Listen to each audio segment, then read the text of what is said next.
Opini, Refleksi Penanggulangan Bencana di Daerah, 18 Tahun Undang-Undang Nomor 24 Tahun 2007. Pengantar.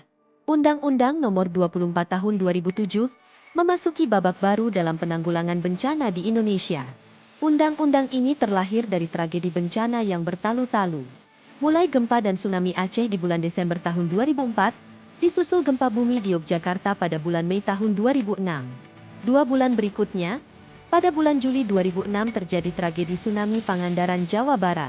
Ketiga bencana besar ini mendorong DPR RI mengajukan hak inisiatifnya dalam menyusun rancangan undang-undang tentang kebencanaan, yang dikenal saat ini sebagai Undang-Undang Nomor 24 Tahun 2007.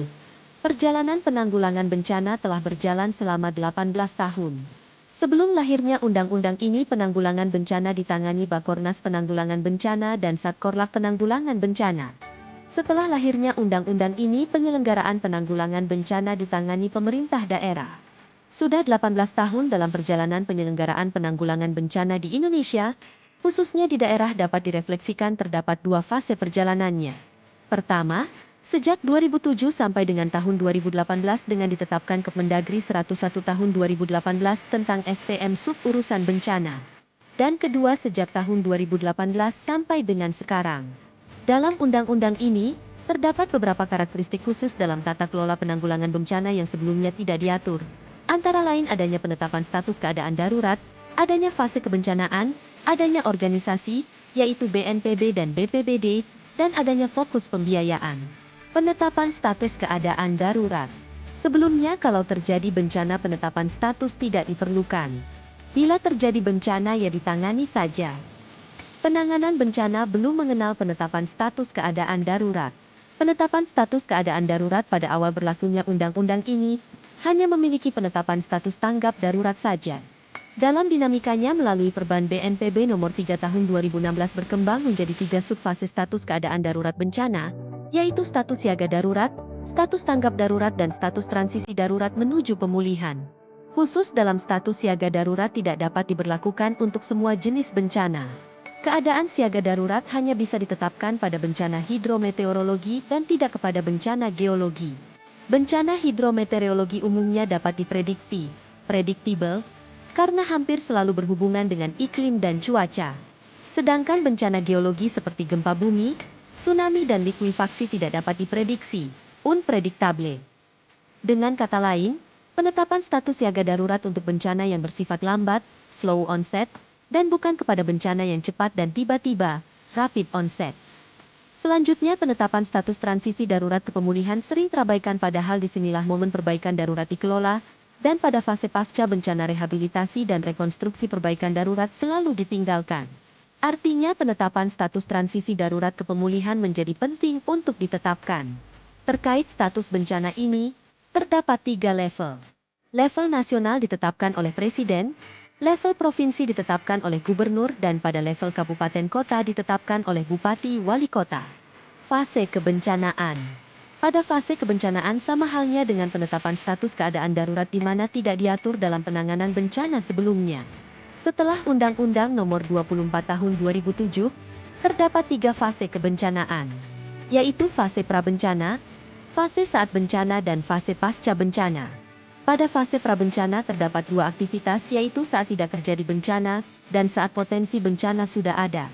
Pada subfase ketika bencana tidak ada, dapat dilakukan program penyusunan peraturan daerah terkait penanganan bencana, penyusunan dokumen-dokumen yang bersifat kewilayahan, seperti dokumen kajian risiko bencana, KRB, dokumen rencana penanggulangan bencana, RPB, rencana penanganan kedaruratan bencana, RPKB, rencana kontingensi, RENKON. Perjenis bencana dan penyusunan dokumen-dokumen rencana aksi lainnya.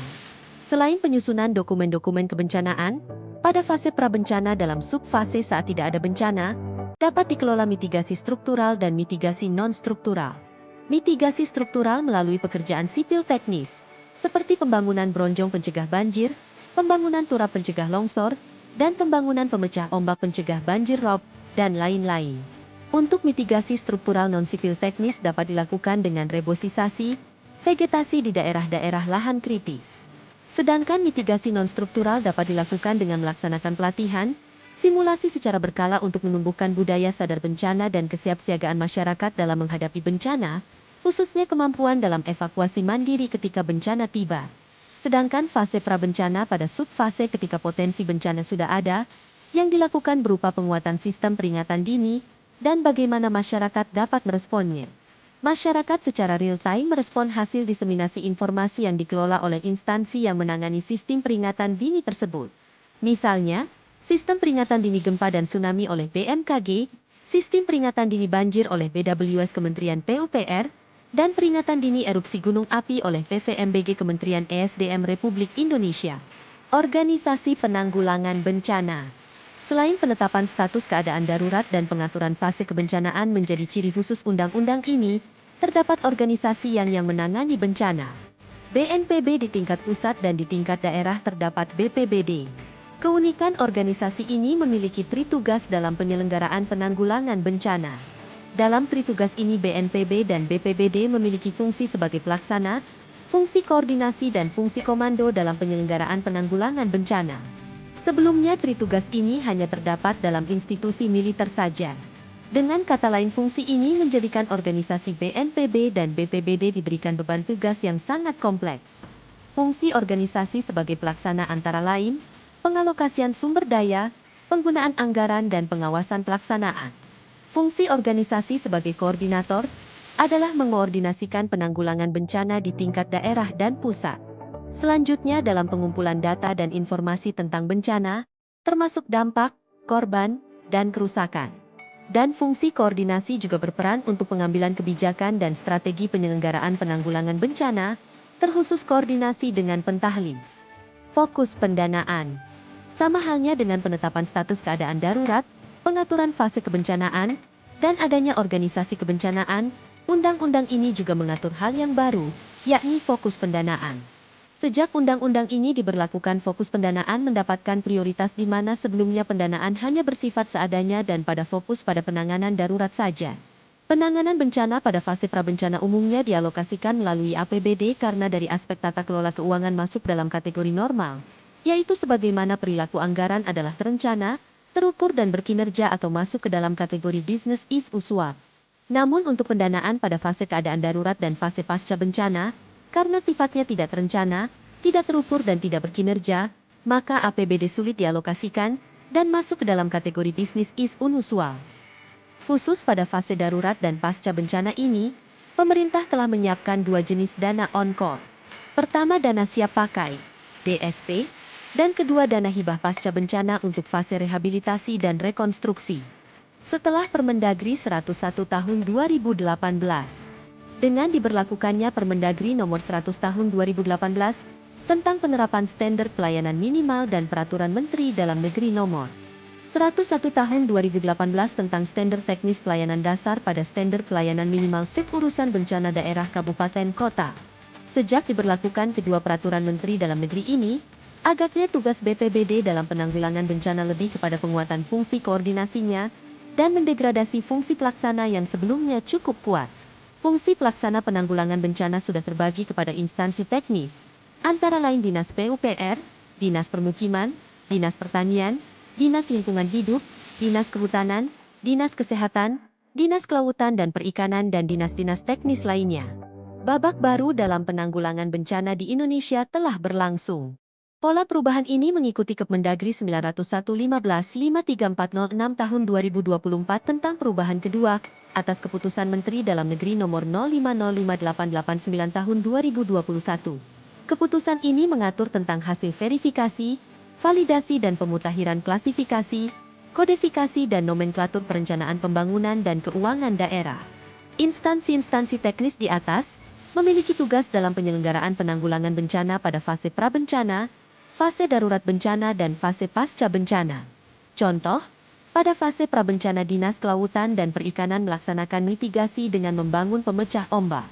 Pada fase darurat Dinas PUPR melaksanakan perbaikan jalan yang rusak akibat bencana. Pada fase pasca bencana Dinas Permukiman dapat melaksanakan pembangunan rumah relokasi pasca bencana. Oleh karenanya, sebelum tahun 2018 pembinaan atas tugas pokok dan fungsi penyelenggaraan penanggulangan bencana di daerah berada di bawah bidang-bidang sosial dan budaya pada Bapelitbang. Setelah 2018 tugas itu telah bergeser dan berada di bawah bidang infrastruktur Bapelitbang. Kesimpulan. Dari uraian di atas dapat direfleksikan bahwa sejak UU Nomor 24 Tahun 2007 tentang penanggulangan bencana terdapat dua babak kehidupan. Babak pertama dari 2007 sampai dengan tahun 2018. Fungsi pelaksana BPBD masih cukup kuat karena BPBD dapat melaksanakan pembangunan mitigasi struktural dan pembangunan pasca bencana melalui alokasi dana APBD bukan dana hibah pasca bencana Rahaprekon. Babak kedua sejak tahun 2018 sampai dengan sekarang BPBD lebih kuat fungsi koordinasinya dan telah tergerus fungsi pelaksananya. Ini mungkin efek dari pameo bencana adalah urusan bersama. Mungkin inilah yang terbaik buat bangsa. Bravo BPBD. Salam tangguh. Siap untuk selamat.